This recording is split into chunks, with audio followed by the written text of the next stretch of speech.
ci ak xaritoo bëri na tey ña nga xam ni seeni xol moo ngi metti lor gi leen ko teg mu ngi jóge seen xarit maanaam am nañu xarit mu war leen ñu dénkoon ko dara mu génn divulguer ko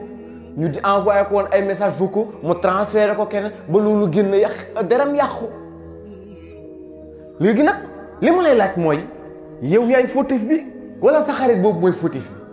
damay faral di wax ne xarit defe naa bu ko wolof di firi wala boog interprétation bi ma ci mës a dégg mooy xarit par exemple mbir nga jël ko xaaj ka benn part bi loolu ñu tuddee xaritu orange wala xaritu pomme ba da nga ko xar sa beneen partie kon mooy sa xarit kon kooku yéen ñaar benn ngeen war a doon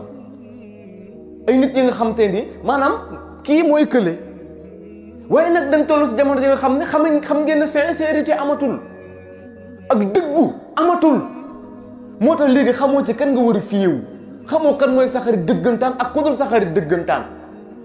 léegi nag nga war a comporter woo kon ak ki nga xam ne sa xarit la ba du la lor doo ko lor bi si jiitu mooy sa xarit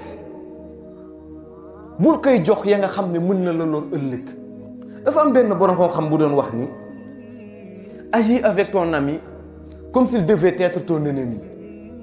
et ton ennemi comme s'il pouvait être ton ami nee na booy doxal ak sa xarit na nga doxal ak moom comme si ëllëg mën na nekk ji sa noon mu ne itamit booy doxal ak sa noon na nga doxalee ak moom da nga xam ne ëllëg mën naa nekk ji sa xarit loolu mooy lan muy lépp la nga xam ne mën na la lor ëllëg bul ko jox sa xarit dafa war a doon ka nga xam ne nawle lay doon yéen ñaar sa nawle la dafa war a respecté li ngeen di nekk ay xarit yëpp teewul da ngeen war a respectante te respect boobu nag yenn yi fekk yaa ngi koy def ci kanamam munul ne da ngeen di respectante seen morom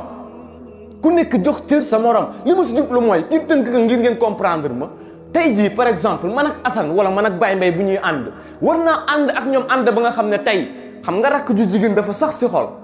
bu ma demoon ëllëg bay bëggante ak seen rakk ju jigéen bu may dem ñoom du ñu ma téye waaye xam ngeen ne am na ay xarit yi nga xam ne mën nañoo may képp seen rakk ba mu des ñoom xaw ma ndax dégg ngeen am na ñoo nga xam ne ñu ngi ànd su guddeeg bëccëg waaye kenn su ñoom bu bëggoon rakki keneen ki dina ci def lu tuuba du si jot lan moo tax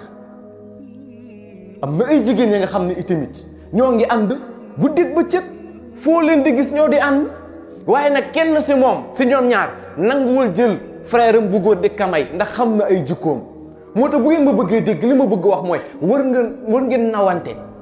wanante ay jikko yu rafet ba loolu noonu bu naroon xew moom du doon obstacle ci loolu waaye xam ngeen ne am na ñi nga xam ne bu ñu naroon bëgg sa rakk fii ba yow ma xiyam da nga dox pour loolu ba ñaam lan la wan kon bu ngeen ma bëggee dégg ni ngeen nawlante bul di def ci kanamam lu mu lay xeebee ndax ëllëg tey sa xarit la mais ëllëg mën na nekk sa noon ngir loolu nag mën a nekk il va falloir ngay xool sa attitude du moroom sa xarit booy ànd ak moom jàng ko exploiter attitude yi muy am si sa kanam nga mën a xam nan ngay doxalee ak moom léeg-léeg nga am xarit ba nga xam ne lu xew ci dëkk bi moo la koy indil léeg-léeg nga am xarit ba nga xam ne lépp lu xew ci dëkk bi moom moo la koy indil moo lay informé mais kooku est-ce que mën na téye secret yéen xam ngeen ne képp ku mën a nettali mënul téye secret kon kooku est-ce que war nga comporter ak moom ci kanamam yenn yi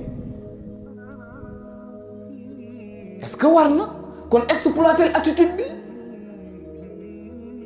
jërëjëf am na ñi nga xam ni yéen a ngi ànd guddeeg bëccëg waaye xam ngeen ne li ñu tuddee seen loyauté maanaam koo xam te ni nan laa ko mën a waxee ci wolof koo xam ne daal du la trahir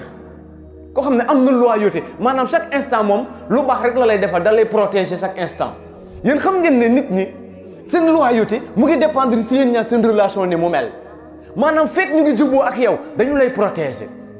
fekk amoo leen benn problème dañu lay protéger fekk seeni centre d'intérêt mu ngi lié wu dañu lay protéger mais bés bu ngeen amee problème lépp lu ñu la mosoon a xamal ci ñaawtif dañu koy wax xam ngeen ni yéen a ngi ànd ak ay nit yu mel noonu kon kooku bu fekkee yaa ngi koy gis muy comporté woo noonu est-ce que kon war nga jël li lay yàq nga di ko def ci kanamam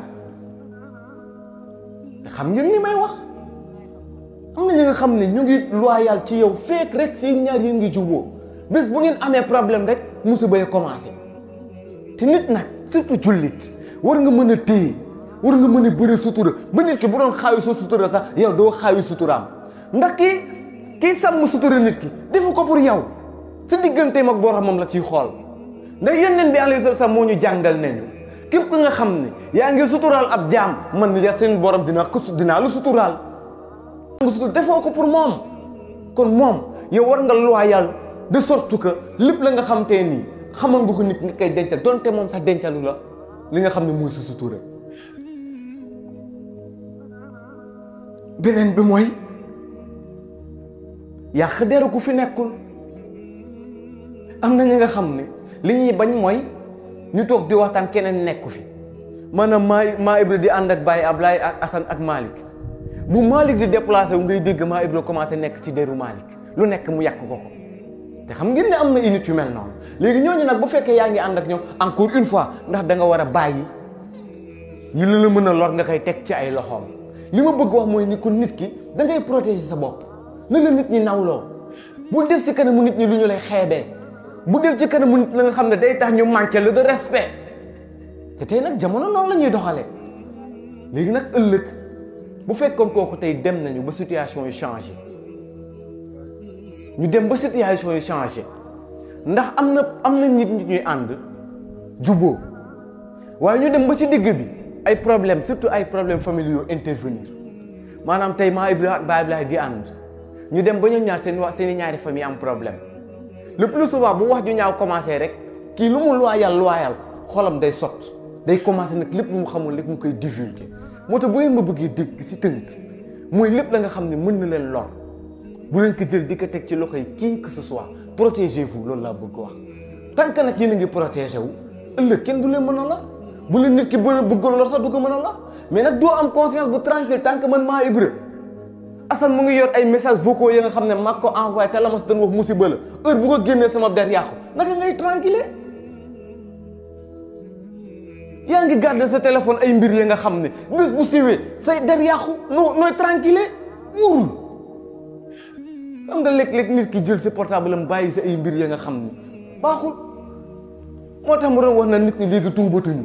ndax dañu lan tuub ñetti ponka la benn bi mooy nga bàyyi jëf ja ñaareel bi mooy nga rëcc ko ñetteel bi mooy nga dogg ne dootoo ko defati ba faw Seex Ahmadou Bamba jàngal nañu bu ngeen bëggee comprendre la muy tuub mu ne mooy ngeen jekk saa jël seen tànk teg ko si ay xal seen premier réflexe lan lay doon jógaat mu ne bu ngeen jógaatee itamit di ngeen yëg mettit muy rëccu gi ngay rëccu mu ne ñetteel mooy ku ne la woon demaat fa dootoo fa demati ba faw loolu mooy sàcc tuub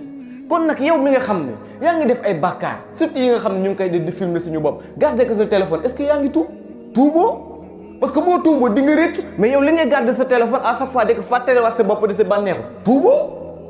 léegi danger bi nag mooy ëllëg par hasard bu si nit jotee léegi nag commencer la chantage te sax nag bu dul sax nit ki jot si mais nit day bette chaque instant lay ñëw kon yow maa Ibra est-ce que war ngaa bàyyi sa téléphone la nga xam ne tey bu la dee dikkaloon sa waa famille bu ñu ñëwee xool ko gis sa ay mbir yi nga xam ne seen xel dootul dal ci yow